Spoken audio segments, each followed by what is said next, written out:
It's Bill Gates who said this 10 years ago, that banking services will still be there, but he's not sure that banks will provide the service. So we want to be the bank that is there in the future to provide the services that runs.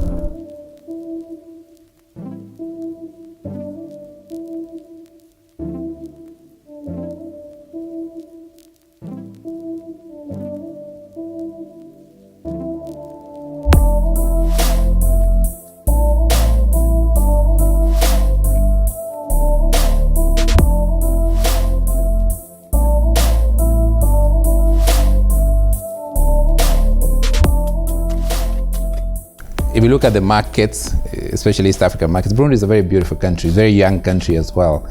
And we're very integrated as a market. So part of the reason is to extend the opportunities that we see not just in a market, but within the region, which is where we all have opportunity to grow business. So by seeing our staff, seeing our customers, meeting leaders, meeting the central bank, it is about creating opportunity to connect the footprints for our customers. Now that's one part of the visit. But also too is to bring about conviction about the size of our business. So, KCB size today is roughly $2 billion. That's, not too far away from the size of Burundi as an economy. If you think about the assets of the bank, we are $7-8 billion. That is 3 times the size of Burundi.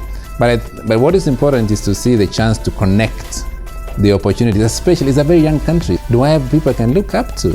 And my aim of having this visit is also to encourage and to inspire young people to say, in these generations, it's a moment to leapfrog the opportunities for us. So I'm excited to see that opportunity. And if there's one thing I would say about the younger generation, not just for Burundi, but for the region, is many times we start and we stop, and people give up. And I think that you will never build an enterprise if you don't start and stop. It's always part of business. The greatest risk we run is completely giving up. And this generation should never give up about opportunities. So that is the reason why I am in Burundi visiting and connecting with the leaders today.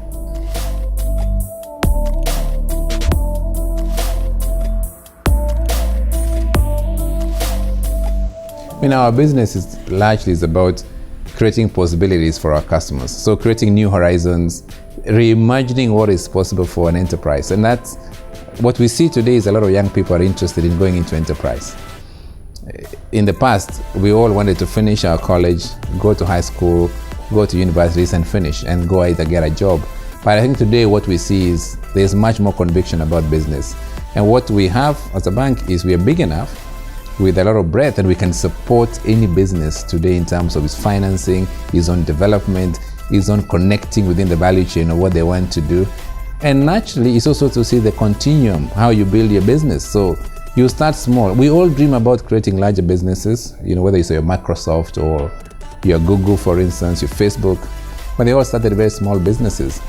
And there is humility in starting small. And that's what we all need to learn as young entrepreneurs. Or if I speak to those guys who are 15 years old or 16 years old, we start there and we progress. So KCB has the chance to empower your business. We have enough reach beyond a global reach. So we are connected today with 200-300 banks across the world. And being top 20 banks in the continent gives you the right capability to challenge and grow business. So I would say there is no longer an excuse now for young entrepreneurs in Burundi to be able to say, I want to connect my customers and my partners across the world using one platform. And that's what KCB provides.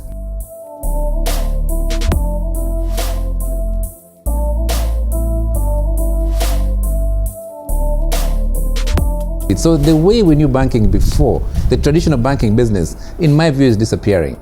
And banks of the future must be able to learn that the new regulations are not going to stop new startups, new fintechs from changing the ecosystem of the industry. And so for us, it's a challenge for our younger populations to come with ideas, not just apps, create algorithms for lending decisions for our customers in the marketplace. And I think that's the opportunity we face in Africa generally, and specifically for Burundi. We're gonna be able to build what you call a Silicon Savannah. People hear about Silicon Valley, right? People hear about China and Shenzhen, right? Where people do investments. I would say this is a chance for us to be able to use payment channels, algorithms. And what KCB is doing is partnering with innovative small businesses or fintech companies to create anew. So we call it fail fast forward. And it's a new thing for these generations, that you will fail, you wake up, you fail, you wake up. So we are creating our own fintech as KCB, which will do the lending, the savings, mobile account opening, digitally signing off for your payments, able to get your loans on the mobile. So in the future, I give you some data that can surprise you. So we have overall as a group, 15, 16 million customers. Of those, that's more like the size of Burundi, right? As a country. Of those 16 million customers, 12 million of them access their bank using the mobile. They don't have to show up. They've never come to the branch. They don't know what the branch actually does. And we can't defend ourselves on regulations. Will fintech be regulated? The answer is no. That's where the innovation happens. So you are co-creating. The Chinese call it the yin and the yang, right? So one point must always be leading, correct? Because we understand the market, and the other point must always be innovating. And those are the two elements that create the future of banking. It's Bill Gates who said this 10 years ago, that banking services will still be there, but he's not sure that banks will provide the service. So we want to be the bank that is there in the future to provide the services that runs.